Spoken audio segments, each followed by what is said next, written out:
एक जो है पूजन के रूप में रहे, जो भी कर्मकांड कराना, भले कोई भाई ढपली वाला रहे, तो सबसे पहली बात यह है कि टोली का निर्माण कर लें और उसके बाद में उसमें नायक, एक ढपली, एक चालक की व्यवस्था ये है कि चालक शांतिकुंज ने कोई भी वहाँ पर नए कोई टोली नायक किया है, वो सारी व्यवस्था हम अपने स्तर से बनानी है। लेकिन क्या है कि चालक वहाँ रखा हुआ है, उसका 5,000 रुपये महीना प्रति माह जो हमको मानदेय देना है, एक भाई बदायूं के हैं, वो बराबर चल रहे हैं। ठीक है जी। तो शाहजहाँपुर के आए हैं, वहाँ शाहजहाँपुर से, तो अगर वे साथ में रहेंगे तो बढ़िया। नहीं 1% मान लिया उनको नहीं रह पाए, वैसे तो बात किया पूरा साल भर का, तो हम चालक भी अपनी वो व्यवस्था बना कर रखेंगे, ऐसी बात है। रसीद बुकें आपको रथ की चलेंगी, शांतिकुंज की चलेंगी रथ के साथ में। एक भाई अकाउंट को देखने वाला हो जो रसीद बुक काटेगा और उसका हिसाब किताब प्रतिदिन वो रखेगा, क्योंकि पिछले समय में जिले में कुछ खामियां रही, कुछ तैयारी में कमी रही, तो इसलिए महापौर गोष्ठी हो रही है, तो आपको एक पर्चा दे दिया जाएगा। हम मोटी मोटी आपको बात बता रहे हैं। जो है जो भी जो रसीद कटेंगी वो सिर्फ शांतिकुंज की कटेंगी। आपको जो भी उसमें खर्चा होगा, प्रसाद का, माला का, कोई भाई सहयोग में देते हैं प्रसाद वगैरह, लेकिन सिर्फ उसमें आप क्या होगा कि डीजल की पर्ची जो है रथ की आप लगा सकते हैं, उसका बिल लगा सकते हैं, बाकी सब खर्चा आपको जो भी कुछ होगा अपने स्तर से वहन करना पड़ेगा। उसमें दान पात्र होगा, दान पात्र रखा है, जो दान पात्र आएगा उसमें प्रतिदिन शाम को 5-6 बजे जब भी कार्यक्रम समाप्त होगा, 3 से 5 भाइयों के निर्देशन में साइन होगा रजिस्टर में, पैसों की डिटेल लिखी जाएगी और उनके साइन होंगे, तब वो बक्सा खुलकर उसकी रसीद उसी दिन कटेगी। ठीक है जी। और चौथे नंबर पर रूट चार्ट आपने बना लिया है, निर्धारित रखें।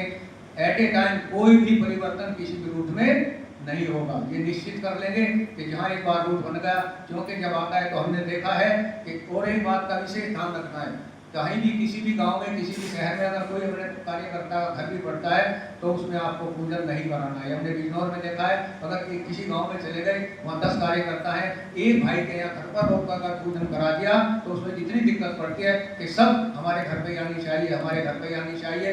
तो एक ही निवेदन उसमें किया जाता है प्रचार में कि हम सब गांव के किसी भी सामूहिक स्थापना, मंदिर है, कोई भी गुरुद्वारा है, पंचायत घर है, उसमें सबको एकत्रित होना है। रास्ते में जहाँ तो निकल कर जा रहे हैं, कोई धार्मिक स्थान पड़ता है तो हम अवश्य वहाँ नमन करके उसको चलेंगे, लेकिन पूरे गांव का कार्यक्रम ये कोशिश करें कि एक ही साथ रखा जाए। वरना गांव में अगर घुमाते हैं तो 1-1 घंटा घूमने लग जाता है, आगे के कार्यक्रम सारे लेट हो जाते हैं। इस बात का भी हमको ध्यान रखना है। वैसे हम रहेंगे बराबर, लेकिन उसके बाद में आपको पर्चा भी दे दिया जाएगा। और एक अनिवार्य रूप से निवेदन ये कर किया गया है शांतिकुंज से कि गुरुदेव के साहित्य की गाड़ी, आपके यहाँ साहित्य कोई लगाता है? साहित्य भाई साहब लगाते वाले जी, ये जो है साहित्य के लिए वो काम कर लेंगे। और जितना भी हमारे कार्यकर्ता भाई बहनों के पास पुराना साहित्य है वो सब एकत्रित करेंगे। प्रसाद के साथ साथ में एक पुस्तक है ना, व्यक्ति हम कैसे पहुंचेंगे, ऐसे पहुंचेंगे जो हमारा पुराना साहित्य है उस सारे पुराने साहित्य को रथ में रखेंगे और प्रसाद के रूप में सबको एक पुस्तक उनको दी जाएगी जिसके पास गुरुदेव का साहित्य नहीं है। ये साहित्य नहीं है, ये क्रांतिकारी विचार है। हर घर में जब एक पुस्तक पहुंच जाएगी तो उसको कहेंगे कि आपको पुस्तक स्वयं पढ़नी है, बच्चों को पढ़ानी है, परिवार को पढ़ानी है। उसके पश्चात आपको एक पुस्तक बदली जाएगी, वहाँ के लिए दूसरी दी जाएगी, तो उसको संभाल कर रखेगा, इधर उधर पुस्तक नहीं फेंक देगा। जब एक घर परिवार में 6, 8, 10 सदस्य हैं, अगर एक परिवार में एक पुस्तक पहुंच जाएगी, गुरुदेव के विचार पहुंच जाएंगे, तो व्यक्ति से व्यक्ति जुड़ जाएगा, नहीं जुड़ेगा, सब जुड़ेंगे उससे। हमको 2026 की जन शताब्दी में सबको मिशन के टच में लाना है, जो सबको ये बताना है कि वास्तव में आने वाला जो समय है उसमें वैसे तो लिखा है कि 25, 50, 100, 150, 200 रुपये के साइज के सेट 500 रखें। अगर संभव हो सके तो अगर कोई लेना चाहता है तो भाई जो साइज देंगे वो उसको देते रहेंगे, बेचने के हिसाब से भी रखें, लेकिन प्रसाद के रूप में पुरानी अखंडों की निर्माण मार्कशीट, छोटी छोटी पुस्तकें वो प्रसाद के रूप में सबको दी जाएगी। और नंबर 6 पर क्या है, जहाँ पर रात्रि में रुकेंगे वहाँ साय DPF, जहाँ रात्रि में टोली रुकेगी उसकी व्यवस्था आपने बना रखी है, कहाँ रुकेगी, कहाँ भोजन होगा, वहाँ DPF भी होगा। शाम के समय प्रातःकाल जो कहीं चाहते हैं तो वहाँ यज्ञ का कार्यक्रम भी रखेंगे, दोपहर में गोष्ठी भी रखेंगे। हाँ, इस रसीद बुक हम ले जाएंगे और साथ में ले लिया आएंगे। तो रात्रि में यह DPF होगा और प्रातः 9 बजे तक वहाँ से विदाई हो जानी निश्चित है, क्योंकि अगला कार्यक्रम हमारा प्रभावित न हो। रथ के साथ में आरती के लिए जब कराते हैं तो पुष्प और होली और चावल वो सब रखने पड़ते हैं, और बहनें घर से दीपक लेकर आएंगी, दीपक उससे जलाए, उसकी 5 मिनट में आरती और पूजन हो जाता है कलश का। ये रकम गाड़ी में रखना पड़ेगा, ये गाड़ी में रखना, गाड़ी में है थाली वो भी सब है, लेकिन वो जैसे ही आएगा एक दिन पहले एडवांस में पहुँच जाए तो सब बताते हैं, कोई दिक्कत साथ रहने आवाज से निश्चिंत रहो, लेकिन जो व्यवस्था जैसा साइड की है मूल रूप से आपको ये करनी पड़ेगी। ठीक है जी, रूट सोच समझ कर तय कर रहे हैं, रूट संचालन के बिल्कुल ना बदला जाए। अब उसमें क्या है, हमें कोशिश करनी चाहिए कि जितने भी महिला मंडल है, प्रज्ञा मंडल है, युवा मंडल है, संस्कृति मंडल है, भारतीय संस्कृति ज्ञान परीक्षा है, आओ बड़े संस्कार पीढ़ी है, वृक्षारोपण का है, भारतीय जो भी भाई बहन है और जितने भी मंडल है पुराने नए, जिन्होंने दीक्षा ली हुई है, जिन्होंने मिशन के बारे में जानकारी है, कोई संस्कार करा है, शांति मंच में अंशदान देते हैं, है जी, अनुदान देते हैं, धन देते हैं और अनुदान देते हैं, किसी न किसी प्रकार मिशन के टच में नाम सुना है, तो उन सबको नए पुराणों को हम सबको साथ लाइन जोड़ कर चलें। ये तो सिर्फ नए आदमियों के लिए है, लेकिन असली कार्यकर्ता का जो शुभारंभ होगा 1.5 वर्ष के लिए, वो आज से जिस दिन आपके यहाँ रखा जाएगा, आपको घर घर गांव गांव जाकर ये जागरण करना है, क्योंकि जहाँ भी हम जाएंगे वहाँ उस गांव के, उस शहर के 5-5 भाइयों के नाम, पते, मोबाइल नंबर सब आपको जो सक्रिय रूप से भूमिका निभाएंगे। सही मायने में कार्यकर्ता की जो परीक्षा का समय है, आपने कम किया, ज्यादा किया, ना किया, ये कोई मायने नहीं रखता है, लेकिन आने वाले वसंत पर 2027 तक ये योजना पहले चरण से शुरू हो रही है और हम कोई भी विचार आध्यात्मिक 19-20 किलोमीटर है, उन सबको एक साइड किनारे करते हुए मिशन के कार्य में, भगवान के कार्य में ये परम सौभाग्य मिला है। आगे कौन मनाएगा कौन नहीं मनाएगा, हम तो रहेंगे नहीं, ये निश्चित है। इसलिए 101% आज तक अपने समय का नियोजन करके पूरे 24 घंटे भगवान के काम में आप सबको इस तरह से रहना है। और जिस रोड से जाएंगे उस रूट पर दीवार लेखन, अगर संभव हो सके, कोई भाई ऐसा हो दीवार लेखन कर सके तो ठीक है, नहीं तो स्टिकर आते हैं कहीं ना कहीं, स्टिकर भी, क्योंकि योजनाएं बिंदु इतने हैं 20-22 है और कार्यक्रम भाई 8-10 6 गाँव में बना देते हैं। इसका तो हमारा है कि नए नए एक संदेश चला जाएगा और जिस क्षेत्र से यात्रा निकल जाएगी वहाँ का बताने के 3 किलोमीटर तक का वातावरण बदलता हुआ चला जाएगा। ये मामूली कलश नहीं है, ये मामूली ज्योति कलश नहीं है, और जो अखंड ज्योति जल रही है उसके प्रतिबिंब का रूप में आ रही है, तो वास्तव में वातावरण भी सुंदर होता हुआ चला जाएगा। इसलिए हमारी जो प्रक्रिया बाद में शुरू होगी, जिम्मेदार व्यक्ति भी वो बाद में शुरू होगी सही मायने में। और नंबर 10 है, किसी भी राजनीतिक पार्टी का नेतृत्व नहीं। बहुत सी जगह राजनीतिकरण हो जाता है, सब आपने मंच लगाया और किसी नेता को बैठा दिया किसी भी एक पार्टी के, तो दूसरे कहते हैं तो उस पार्टी का कार्यक्रम, इस बात का विशेष ध्यान रखें। अगर कोई अधिकारी कितना भी बड़ा है कोई भी, तो आ सकता है, इसमें कोई बात नहीं। ठीक है, यात्रा के समस्त खर्च तहसील स्तर ट्रस्ट के द्वारा, अपनी शाखा के द्वारा, कोई ज़्यादा नहीं लगता। हमने देख लिया है कि प्रसाद के सहयोग मिल जाते हैं, मुरमुरे और चकोनी आते हैं, वो बांटने के लिए चाहते हैं, कोई माला मिठाई भी आते हैं, कोई ज़्यादा खर्चा नहीं है, डीजल की हमको पर्ची लगाने, बाकी कोई ऐसा खास खर्चा होने वाला नहीं है। सिर्फ 4 या 5 भाई जो टोली के साथ में रहेंगे, रात में जहाँ रहेंगे, दोपहर का भोजन, सुबह का भोजन, नाश्ता जो भी कुछ होगा उनकी व्यवस्था परिवार में हो जाती है, शक्तिपीठ नहीं है तो। और रुकने की व्यवस्था, अगर 2-4 किलोमीटर आपको शक्तिपीठ पाना है तो टोली घुमा जाइए, वरना किसी परिवार में 4-5 भाइयों कोई ना कोई रोक लेता है, कोई बड़ी बात नहीं है। ज़्यादा बिल्कुल न रहे, आज के कारण क्या है कि साहब आपका 10-15-20 आदमी हमने 1-2 जगह देखा है, 5 भाइयों के इंतजाम हो गए, 15-20 लोकल भाई जो हैं सुबह से शाम तक भोजन करके आए और साथ में। और सबसे बढ़िया बात है, अगर बहनों की टोली भी साथ रहे, है ना, मोटरसाइकिल पर भाई रह सकते हैं, और 2-3 बहनें, जितना भी हो सके तो बहनें भी अगर साथ रहेंगे तो बहनों पर उसका प्रभाव ज़्यादा बढ़ता है। तो बहनें भी समय निकालकर 2 दिन, 4 दिन, 6 दिन जितना हो सके टोलियों को वे अपने साथ में रखें। प्रत्येक जिले में जितना हो सके, पुरानी अखंड ज्योति हमने बताई दिया आपको, हर जगह के लिए कम से कम 5 से कई कार्यकर्ताओं के नाम, पते, मोबाइल नंबर, उनके ये भगवान है आपको। रथ में के साथ 2-3 बहनों की टोली हो गई आपको। अभी से समझदारी रथ के साथ सबसे मूल काम क्या है कि हमने एक तजर्बा देखा है पिछले जिलों का, कि भाइयों ने नाम तो लिखवा दिए कि साहब हम 15 दिन का समय देंगे, 1 महीने का समय देंगे, लेकिन जब समय आता है तो सब मैदान छोड़ देते हैं। आज 5 वीर भद्र जो हैं वो चयनित होंगे, जो पूरे 25 दिन तक ज्योति कलश के साथ में रहेंगे, उनकी पूरी जिले की जिम्मेवारी होगी। साथ में तो ब्लॉक वाइज, तहसील वाइज जो भाई दिन में लग लेते हैं, साथ में सहयोग करते हैं, उनका भी धन्यवाद है। लेकिन आज 5 वीर भद्रों के नाम लिखे जाएंगे, जो मीडिया की जिम्मेवारी भाई साहब जैसे हमारे मीडिया संभाल लेते हैं, एक अकाउंट का संभालेगा, है ना, एक जो है मिशन के बारे में जो गतिविधियाँ हैं 2026 की जानकारी देगा। तो 4-5 काम ऐसे 5 से जो मूल रूप से आपको बता दें।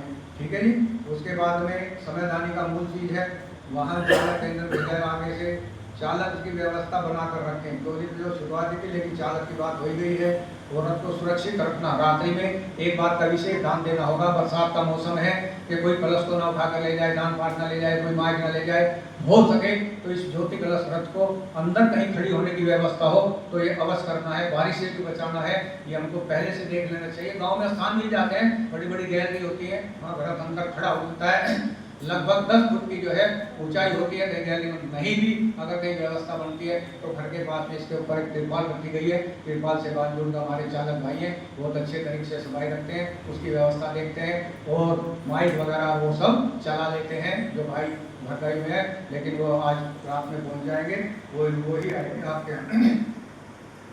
उसके पश्चात आपको देखना है कि उसी स्थान पर कम से कम 10 मूल चीज से, जैसे हमारे मीडिया वाले भाई से खड़े हैं, बहुत अच्छा कार्य कर रहे हैं। ये यूट्यूब पर उसको डालते हैं, पूरे कार्यक्रम को 10-15 फोटो डालते हैं, पूरी 5-7-10 कितनी भी लंबी वीडियो हो जाए ये यूट्यूब पर भी डाल रहे हैं। बहुत अच्छा प्रचार उसी के लिए आपको देखने को मिल रहा होगा। हमारे भाई चौधरी साहब ये खड़े हैं, ये पूरा काम कर रहे हैं। बिजनौर की खबर भी जब इन्होंने यहाँ ली है तो इन्होंने कहा था कि मुजफ्फरनगर और सहारनपुर में तो हम नजदीक में दोनों जिलों को देखते हैं, हम बराबर बने रहेंगे तो मीडिया का काम पूरा ही देख लेंगे। लेकिन इनके पास आपको भेजनी पड़ेगी, ये अपनी व्यवस्था बना लेंगे, क्योंकि ये फोटो और वीडियो शांतिपूर्ण भेजने पड़ते हैं ऑनलाइन। वहाँ से जो भी उनको अच्छे लगते हैं, क्लियर ही होना चाहिए कि जैसा आप बैठे हो तो फोटो और वीडियो बिल्कुल क्लियर बनेगी। ये पूरी अखंड ज्योति में यूनियन बॉक्स में जो ये छापे जाएंगे, ठीक है जी। इसके पश्चात में और जिला संयोजक स्थानीय कार्यकर्ता पहले से उपयुक्त अधिकारी।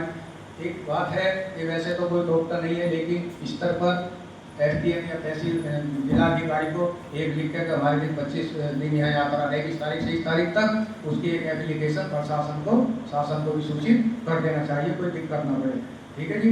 और रथ यात्रा में लोग बुक लिखी जाती है, वो चालक अपना काम कर रहा है, कर लेता है, कोई दिक्कत नहीं उसकी भी।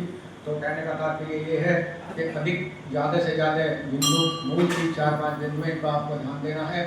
और इन सब में जो कार्यक्रम आ रहा है, जो शांतिपूर्ण के निर्धारित किए गए हैं कि बसंत पर 2026, 20, 21, 22, 23 ये कार्यक्रम शांतिपूर्ण में निर्धारित हो चुका है, जिसमें हर जिले के वो प्राणवान कार्यकर्ता बहन भाई सेक्रेटरी बुलाए जाएंगे जिन्होंने अब तक यह ज्योति कलश के अंदर बहुत बड़ी भूमिका निभाई है, जिम्मेदारी निभाई है। सक्रिय कार्यकर्ताओं वहाँ पर ये 4-5 दिन का आयोजन होगा। उसके बाद में नवंबर 2026 में बड़ा आयोजन पूरे उसका होने जा रहा है, उसकी डेट बाद में तय होगी शांतिपूर्ण में। जैसी आगे की रणनीति होगी वो आगे सबको आपको सूचना मिलती रहेगी। तो आप भाइयों से बहनों से सबसे हाथ जोड़कर प्रार्थना है कि ये मौका हम अपने हाथ से ना जाने। आज तक हमने कम किया, ज़्यादा किया, कोई मान्य नहीं रखता है, लेकिन पुनः आपसे आग्रह है कि सब ऐसे हम बराबर साथ रहेंगे। आप निश्चिंत रहें, कोई भारी काम नहीं है, प्रैक्टिकल में थोड़ी अंतर होता है, सब कुछ हो जाएगा, लेकिन आप लोग पूरे प्राणपण से अपना कार्य करें। आप ये माने कि हमारे करे बगैर ये काम नहीं होने का, ये बात बिल्कुल दिमाग से निकाल दें, हर कार्यकर्ता अपने दिमाग से निकाल दें। और भगवान इस काम को करने में महाकाल समर्थ हैं, लेकिन वो शरीर किसको देना चाहते हैं? आपको देना चाहते हैं। केवट की नाव इतनी भी मजबूत नहीं थी कि वो भगवान राम का वजन सहन कर सकती थी, या नहीं? लेकिन सरे किसको देना चाहते थे? केवट को देना चाहते थे। और गिलहरी के जो बालों में कण लपेट जाकर समुद्र में पत्थरों के बीच डालती थी, उनमें इतनी भी शक्ति नहीं थी कि गिलहरी के कणों से वो समुद्र पट जाता। लेकिन भगवान सरे किसको देना चाहते थे? गिलहरी को इतिहास का हिस्सा बनाना चाहते थे। और उसी का कारण है कि आज गिलहरी भगवान श्री राम के हस्ताक्षर लिए हुए आज घूमती है। देखा है ना आपने, 3 निशान है ये भगवान के। और सबरी के पैरों में इतनी भी मिठास नहीं थी कि भगवान सब कुछ छोड़कर सबरी के बेर खाने के लिए आते, लेकिन सबरी को मुक्ति दिलाना चाहते थे। और सबरी को एक ही विश्वास था, क्या विश्वास था? कि जब वे मंतंग ऋषि के आश्रम के पास में झोपड़ी बनाकर रहती थी तो उनके गुरु मंतंग ने कहा था कि एक दिन भगवान अवश्य आएंगे। सबरी उनकी आशा लगाते हुए जो रास्ते में झाड़ काट करते थे, उनको कांटों को सफाई करती और प्रतिदिन फूल बिछाती थी। न जाने किस दिन भगवान आ जाए, राम आ जाए। और कभी कभी इतिहास में घटना घटती है कि हम जीवन भर भगवान भगवान भगवान गुरु गुरु पुकारते रहते हैं, लेकिन कभी कभी इतिहास में ऐसी घटना आती है जिस दिन स्वयं भगवान भक्त को पुकारते हैं कि हे भक्त, अब खड़े हो जाइए, मुझे आपकी आवश्यकता है। जैसे भगवान राम ने हनुमान जी के पास में आग्रह किया था, वही समय अब आया है। इस रथ के सारथी स्वयं पूज्य गुरुदेव है और आप लोगों को इस पर बैठाया गया है। ये चैलेंज है कि इसमें आपको बैठाया जा रहा है। स्वयं गुरुदेव सरबत की साथी कर रहे हैं। तो देवियों और भाइयों, एक दिन सबरी के पास भगवान अवश्य गए, जाना पड़ा कि भक्त के इतने भाव होते हैं, बताने के लिए तो बहुत बात है। उससे पूर्व हम आपसे फिर दोबारा ये निवेदन करना चाहेंगे कि हमारी ज्योति कलश यात्रा इतनी व्यवस्थित हो, पहले उसका रूप बना ले। फिर कोई आदमी जब देखता है ना कि भीड़ उमड़ रही है ऐसे कार्यक्रम में, कोई कार्यकर्ता कहता भाई साहब जरा इस गाँव को निकाल दीजिए, भाई साहब जरा वहां ले जाइए, सख्त बात होगी कि एट ए टाइम कोई भी रूट बदला नहीं जाएगा। अभी आपके हाथ में है, वैसे तो रुका चुका है, लेकिन समय के अनुसार मान लिया आपके यहाँ 6 ब्लॉक है, 24-25 दिन है, तो आप 6-24 4-4 दिन एक ब्लॉक में रख सकते हैं। ब्लॉक और समिति बना लेंगे 5-5 भाइयों की, वो जिम्मेवार होंगे कि 4 दिन वो व्रत कहाँ जाएगा, कहाँ यज्ञ होंगे, कहाँ दीप यज्ञ होंगे, कहाँ कोई संस्कार होंगे।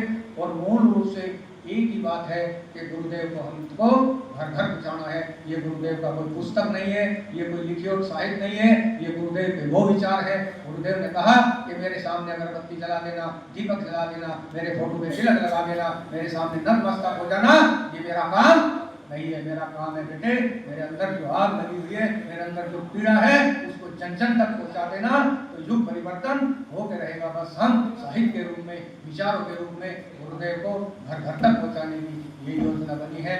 इन्हीं शब्दों के साथ में हम अपनी वाणी को विराम देते हैं। ओम शांति शांति शांति। भाई साहब से निवेदन करेंगे, हमारे बहुत ही सम्माननीय आदरणीय वीपी सिंह जी आपके सामने विराजमान है।